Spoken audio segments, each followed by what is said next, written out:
스카이어 스르프 타임즈 2024년 3월 4일자를 진행하도록 하겠습니다. 중국은 이제 비밀 경찰 국가, 보수 국가 비밀법 14년 만에 개정, 시진핑 독재 강화하는 경악의 내용, 시장 조사도 무리, 이런 제목으로 후쿠시마 카오리라고 저널리스트가 JB 프레스에서 보도를 했습니다. 중국이 보수 국가비밀보호법을 14년 만에 개정했다. 국가 기밀에 관한 정보 유출을 철저히 단속하는 내용이지만 그 범위가 매우 넓어 통상적인 시장 조사조차 정보 유출로 지적될 수 있는 상황이다. 이렇게 소개를 하고 있고요.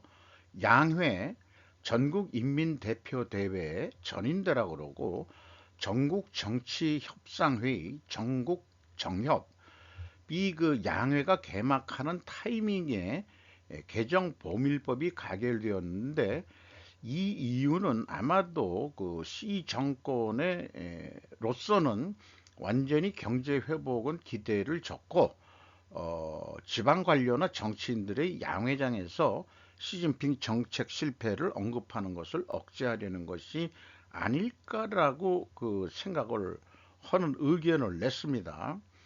어쨌든 이런 것들은 시진핑 독재 체제를 강화하는 것으로 보이고 또한 탈밀기라는 용어가 나오는데 일반 그 관련 공무원들이 은퇴해서도 외국인과 접촉하고 뭘 얘기하더라도 엄격하게 통제될 것이라는 얘기입니다. 애매한 공작 기밀의 정의라고 소제목으로 외국 기업에 있어서의 큰 염려는 이 64조 규정의 공작 비밀에 관한 규정일 것이다.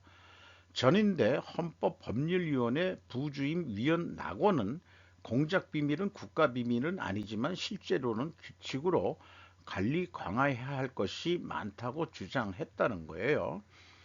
이런 이 국가기밀보호법에 대해서 대만의 국책연구원 집행장인 왕홍이는 보이스 오브 아메리카 거기에서 의견이 나온 얘기를 인용을 하는 것 같은데 64조야말로 이번 개정의 기모다. 그러니까 이제 베이직이다. 이렇게 얘기하고 국가 기밀에 관계없이 그 일반 행정기관 공무원이 가진 일반 정보도 국가 기밀 누설에 준한 단속 대상이 되며 만약 그 유출된 데이터 등이 중국 정부에 불리한 역량으로 간주될 경우 아마도 형사책임과 처벌을 받게 된다고 지적을 했다. 최근에 그 IT, 빅데이터 이런 등등 하고 그 필요성에 의해서 또 이게 강화됐다 이런 걸 소개하고 있고요. 정보 유출에 대한 감시가 한층 강화될 것이다. 이렇게 얘기를 했고 아마 그 비밀 경찰들이 감시 사회가 더 강화될 거 아니냐. 그리고 또한 고발자들한테 제 그 이적자예요. 제 그 배신자예요. 이런 식으로 그 고발을 하면은 에, 포상을 하는 거로 이렇게 해서 국민들 간에 서로 이간질 시키는 것도 실질적으로는 그렇게 돌아갈 것 같습니다. 중국은 이미 비밀 경찰 국가다 이렇게 얘기를 하고 소개를 하고 있고요. 이렇게 되면은 중국의 국제사회에서의 고립화는 더욱 진행되지 않겠냐 이렇게 얘기하고 어쨌든 시진핑 엉아는 정치 안전이 경제 안전보다 우선할 것으로 보여진다 이런 얘기인데 아무래도 미중 전쟁이라고 자꾸 얘기하지만은 이게 기울어진 그 바벨이죠.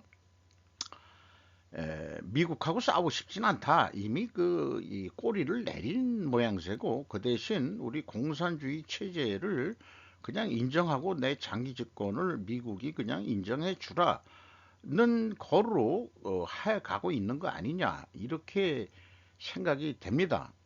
자, 그러면은 뭐 여기 어, 뭐 조지타운대 아시아 법률센터의 토머스 갤로그 주임에 대한 얘기도 나오겠지만은 이것이 마지막이 아니라면은 다음에는 또 어떤 법률이 생기는 것일까? 잠옷 궁금합니다만은 이 그 기고자는 2월 2일 날 중국 주가 대폭락, 시진핑도 아무도 경제 못 살리고 공산당 특권 계급도 도망갈 준비. 그러니까 현재 공산당 체제에서 그 충성한 애들만 남고 다 나가도 도망가도 망명을 해도 나는 관계없다.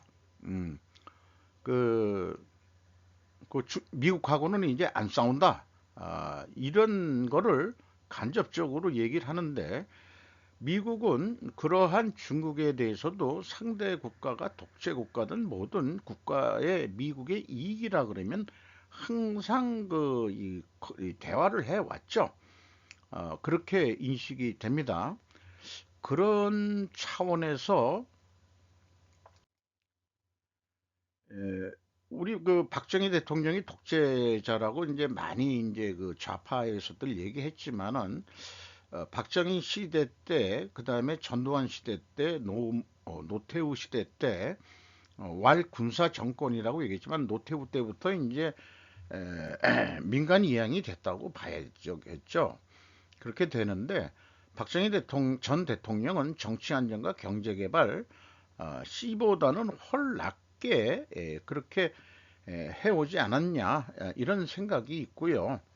이건 뭐 그냥 제가 그 유튜브 드라마 보다가 그 광해군 보쌈이라는 그 유리라고 그 무슨 저기 그 걸그룹에 나왔던 그 여배우가 그 뭐 광해군의 그 딸로 나오는 그런 건데 에, 거기에 그 후금 그 청나라가 우리나라에 그 쳐들어오는 그런 과정에서 광해군이 중국하고 협력을 안 한다. 명나라하고는 그런 거를 해가지고 또 위기를 잘 넘기려고 그랬는데 결국 뭐 이 사대주의 그 이 양반 세력들 때문에 나중에 물러나는 거로 이렇게 돼 있죠.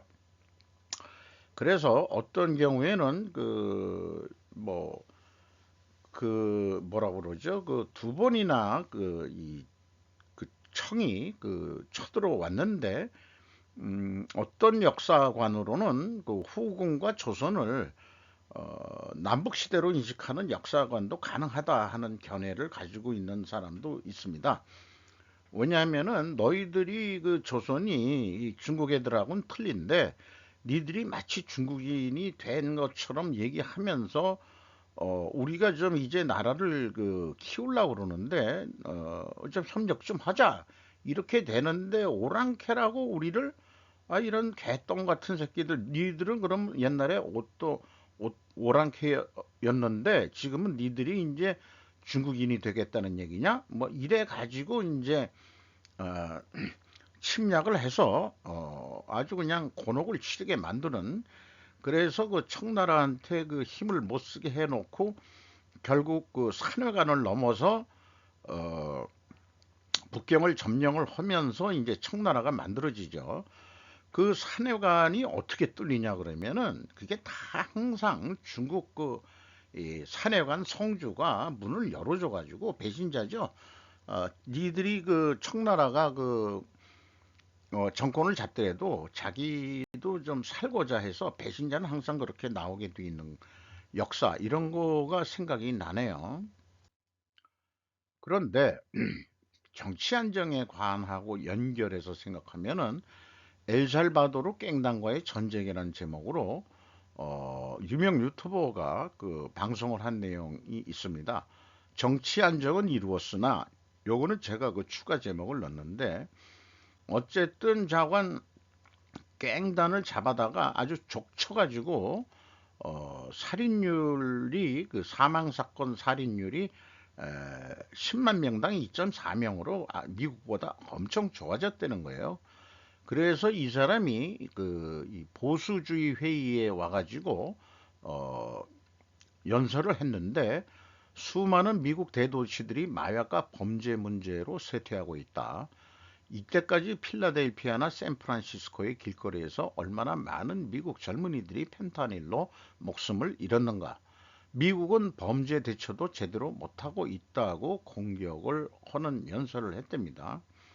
어쨌든 이제 정치 안정이 좀 됐으니까 일반 국민들은 이제 경제 문제를 국가의 가장 심각한 이슈로 이제 보기 시작했다. 엘살바도르가 경제도 좀 안정이 되는 그거를 이 이름이 이 보테르라 그랬나? 저건 이룰 수 있을려는지는 잘 모르겠어요. 성김, 대북 협상은 내 외교 인생의 하이라이트. 최선희는 정말 터프했다. 김인덕 기자가 조선일보에서 보도를 했는데 인터뷰를 한 모양입니다. 어, 어느 나라 정부 기업이든 창의적이고 유연하고 민첩해야 이런 견해를 얘기했다는데 법무법인 태평양의 글로벌 센터장으로 합류를 하게 됐다. 주한 미국 대사도 좀 했었고 뭐 여러 그 직함을 가지고 그 미국 정부를 위해서 일을 했던 그런 인물이죠. 그리고 그 한국에 들어와서 현재 현대자동차 그룹의 자문도 좀 맡고 있다. 그래서 그 사람이 하는 얘기는 좋은 멘토만큼 중요한 것은 적이 있으면 안 된다는 것이다. 젊은이들에게도 동료, 특히 아랫사람들한테 잘하라고 조언한다. 경쟁적인 환경에선 위로 올라갈수록 평판이 중요하기 때문이다.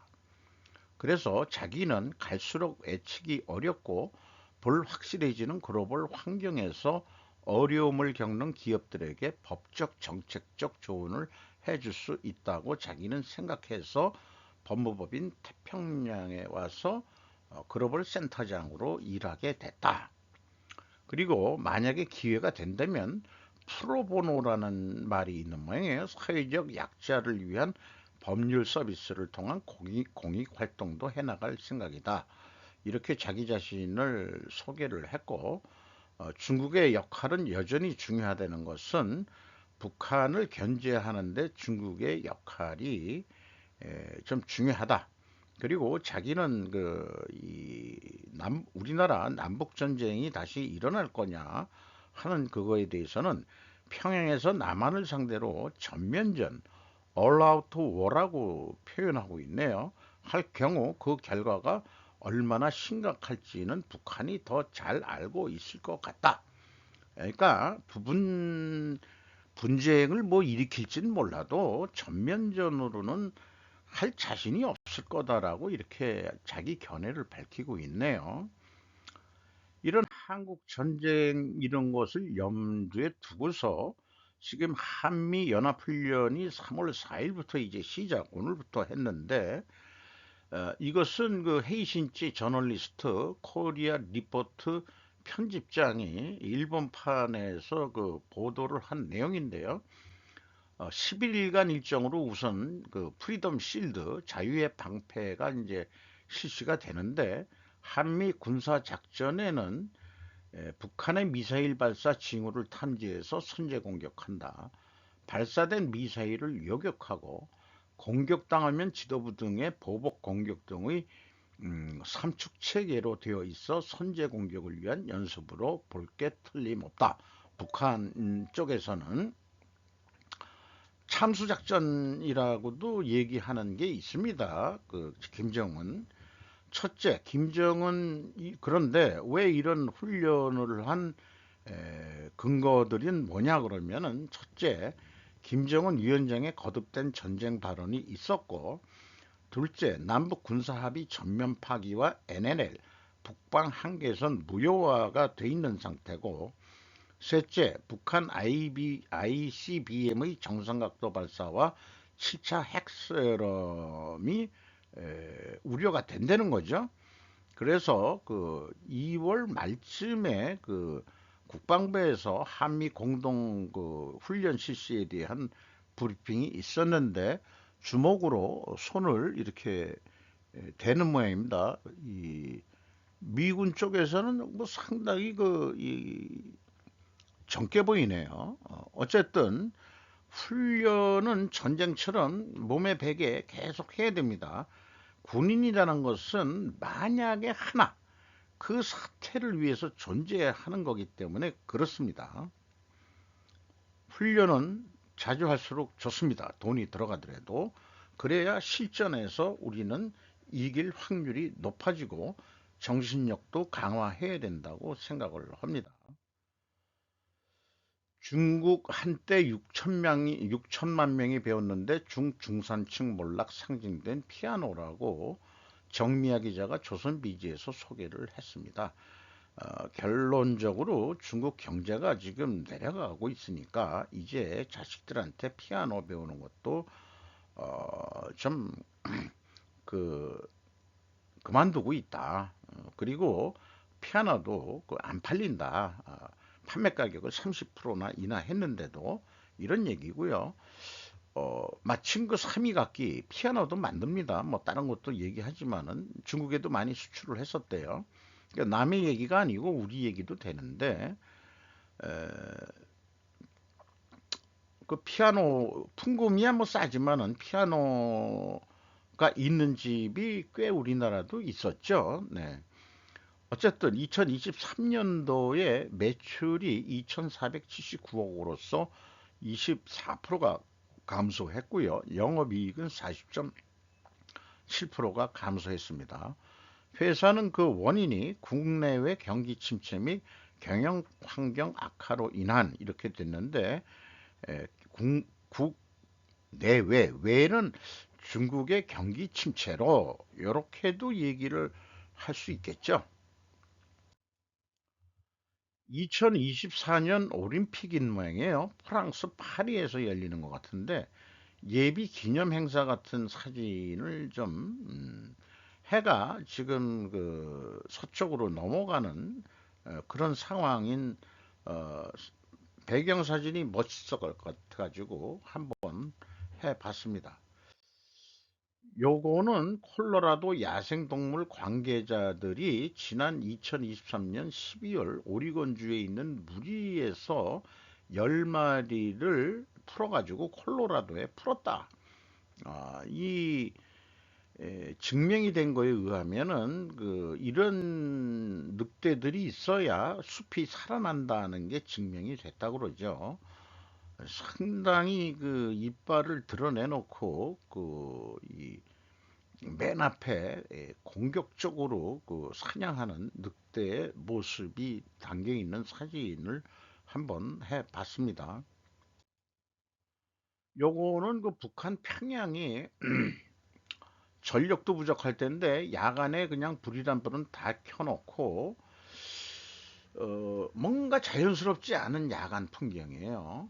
이거를 이제 뭐 북한 노동당 기관지 노동신문이 4일 평양에 들어선 기념비적인 건축물을 조명하면서 뭐 김정은 노동당 총비서의 업적과 애민 정신을 부각했다. 뭐 이런 얘기고 이게 뭐 의세라고 그러는데 이거 이런 거를 이제 의사협회에서 만들었는지 모르지만은 저는 개세는 들어봤는데 의세는 처음이에요. 뭔가가 이상하다. 반도체 회사 JSR 9천억엔 인수의 숨겨진 진상을 영국 신문이 파헤친다라고 세 명의 기자가 커리어 재팬에서 보도를 했는데 이 JIC라는 게 일본 공적 펀드 이름인 것 같습니다. JSR의 매수는 민간 기업의 국유화다라고 보는 경향도 있는 것이다. 이렇게 풀어매기고 있고요. 구체적으로 후편에서 영국 신문의 조사 보도에 의해 그 실상이 드러난다 했는데 뉴스도 이렇게 다음 편을 궁금하게 만드는 방법으로 기사를 쓸 수도 있는 거군요.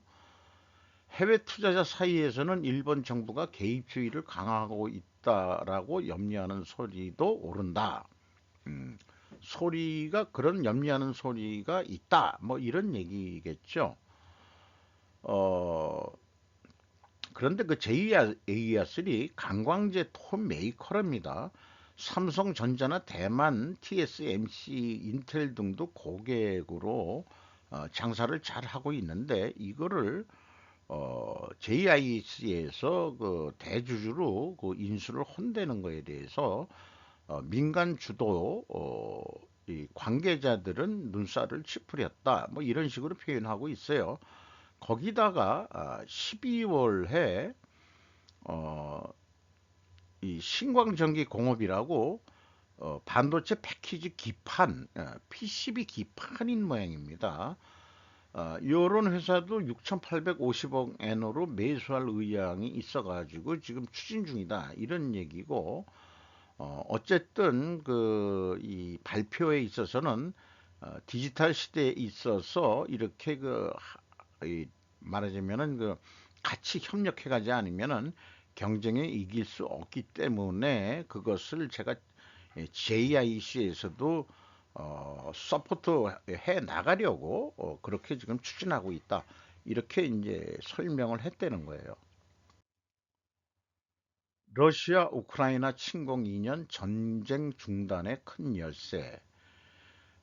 시노다 히데아키 도쿄 외국어대 교수인데 뭐 경제 규모가 커서 또 영향력이 있어서 이런 뉴스들을 많이 내는지 모르지만은 그 러시아 우크라이나 전쟁을 그 중단할 수 있는 그런 견해를 낼 수 있는 우리나라 교수들이 있을까 모르겠어요. 솔직히.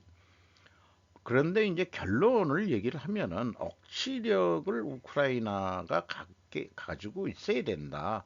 그 억지력은 혼자 힘이 안 되고 나토 국가에서 그 무기도 대줘야 되지만은 우크라이나 국민 자체가 정신력으로도 무장해서 러시아가 다시는 침공하지 못하도록 억지력을 확보해야 된다.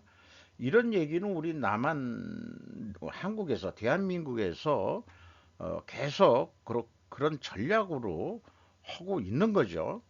다만 핵 문제는 에, 미국이 철저하게 약속을 하는 것으로 지금 확답을 해 나가면서 다른 무기는 또 계속해서 개발을 하고 있는 것처럼 어, 우크라이나가 결코 유리한 그 상황은 아니기 때문에 결론적으로는 억지력을 어떻게 만들 것이냐 이게 가장 핵심이다 이렇게 얘기를 하고 있네요.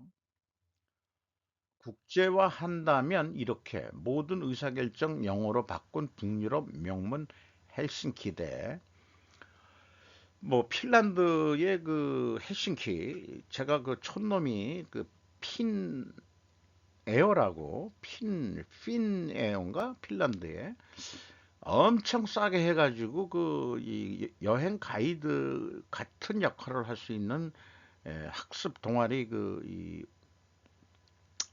리더가 스케줄을 잘 짜서 아주 싸게 그 유럽을 다녀올 때 핀란드 헬싱키 에, 거기를 한번 가본 적이 있습니다. 그런데 이제 거기에도 그 헬싱키대가 있다는데 어쨌든 자기네들이 국제를 위해서 그 영어로 다 대학에서 말을 하는 거로 그렇게 해서 이제 자기네들이 세계화를 해 나가겠다.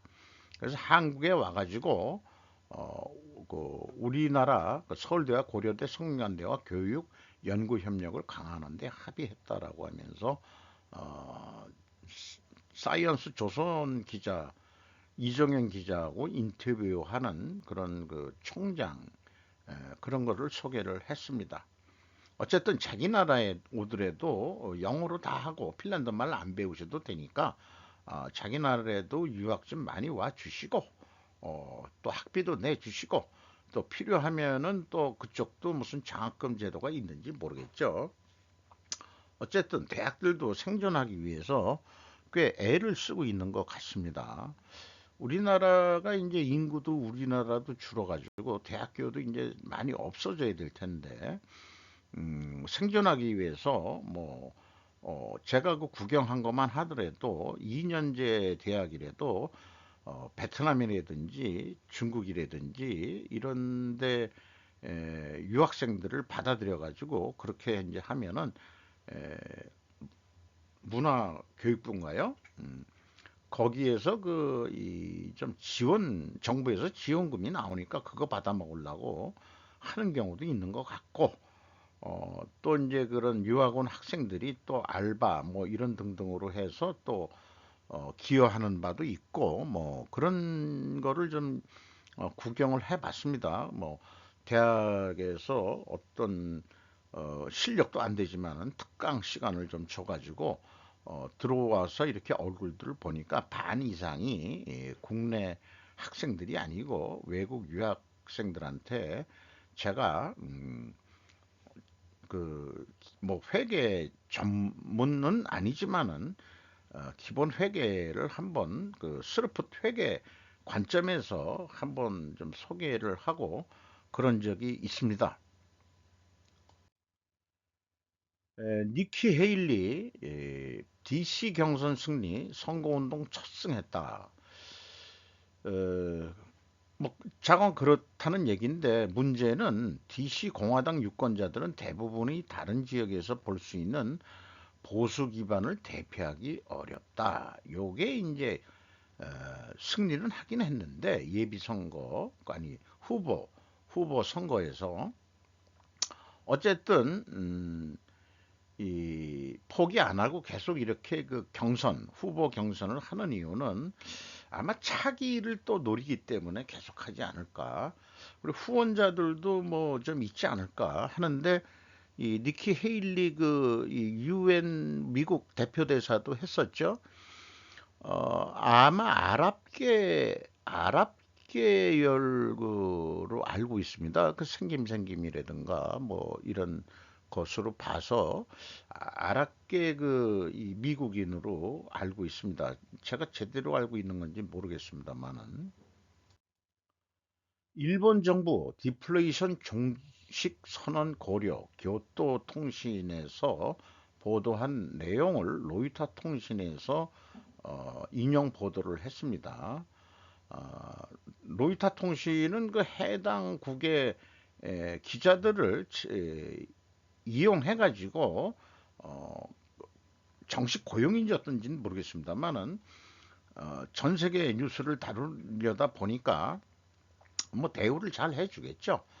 가지못도 됐듯이 그 다음에 이제 이 사람이 그 한 거를 나바라탐 슈리 이게 또 그 원고가 가면은 조금 말을 다듬어 가지고 또 편집을 로이터 통신 측에서 또 하는 모양입니다. 영어 표현으로 좀 바꾸는데 그런 걸 좀 하겠죠. 일본 정부가 물가 상승에 따라 디플레이션 종식을 선언하는 방안을 검토하고 있다고 교도통신이 소식통을 인용해 보도했다는 거예요. 정부는 3월 13일로 예정된 연례 노사 임금 협상이 물가 상승을 상쇄할 정도로 강력하게 진행될지 여부를 판단하고 물가 동향 전망도 고려해 결정할 예정이다. 근데 이미 뉴스도 나왔지만은 임금이 오르는 건 좋은데 물가가 더 올라가지고 실질 소득은 거꾸로 내려가는데 무슨 디프레이션 종식을 하느냐? 이렇게 벌써 볼멘 소리가 나오고 있다는 뉴스도 좀 들어본 것 같습니다. 어쨌든 여기서는 뭐 지난 20년 동안 이러고 참 일본이 그 버텨왔는데 이제 좀 경제 발전을 더 좀 해보자라고 선언을 하면은 임금도 올려주고 또 뭐 이런 거를 해야 되는데 어쨌든 그 정부는 디플레이션 종식을 판단할 때 소비자 물가 단위 노동 비용 이 단위 노동 비용이라는 게 참 이 원가 회계의 그이 망령입니다. 이런 단위 노동, 이 단위 노동 비용이라는 게 무슨 제품 한 개당 노동 비용이라든지 이런 거거든요. 이런 거가 좀 문제가 돼요, 솔직히. 저는 그렇게 생각을 합니다. 심각한 한국 증시 침체, 선거 전에 부양해야 할 윤정부, 일본 따라하면 역효과, JB프레스에서 우리나라 기자 이름 같아요. 이정선, 일본 뉴스에 한국 기자 이름으로도 그 활동하는 게 가능한 모양이죠. 아니면 제일 한국인일 수 있고 일본에 귀화 안 한 사람일 수도 있겠죠. 그렇게 생각을 합니다. 경제 전문가들은 기업의 체질 개선과 실적 개선이 수반되지 않는 주식 부양책은 호도에 불과하다며 정책 효과에 대해 곱지 않은 시각을 보이고 있다. 중학개미에서 일학개미로 이 서학개미 뭐 이런 식으로 얘기를 했었는데 요거를 어, 뭐 잘 알고 있듯이 얘기를 하고 있습니다.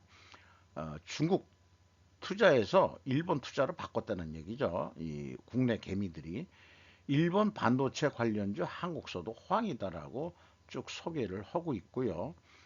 심각한 국내 시장 기피 현상이 현재 눈에 보이고, 그리고 어떻게 생각하면은 경제 활동 인구가 2,880만 명 정도 되는데 일하는 사람 중 두 명에 한 명꼴은 한국 사람들이 주식을 하고 있는 것 같다. 이런 얘기고, 혼신의 주가 대책 기대에 어긋난 목소리, 이런 소제목도 소개를 했고요. 대주주의 공고한 지배구조가 거버넌스 개혁의 걸림돌로 작용하고 있다 해서 우리나라의 기업 지배구조에 대해서 한국은행 그 총재도 허건날 얘기하는 게 구조개혁, 구조개혁이라는데 뭘 어떻게 구조개혁이라고 하는 건지 구체적으로 잘 모르겠는데 지역 지배구조 이런 것들이 좀 그게 선진화라는 게 어디까지가 선진화인지 만약에 지금 대주주의 그 지배구조 아니었으면 재벌화를 못했고 전 세계적으로 그 경쟁할 수 있는 대기업을 못 만들었겠죠. 대만은 TSMC 정도 하나 빼놓고 전부 다 대부분 중소기업인 거고 세계적인 물을 먹기 위해서는 우리 현대차 그룹도 그렇고 삼성도 그렇고 뭔가 그 해야 되는데 글쎄요 한국이 어떤 형태로 그 될려는지 뭐 미래를 좀 더 두고 봐야 되겠죠. 이상 마치도록 하겠습니다.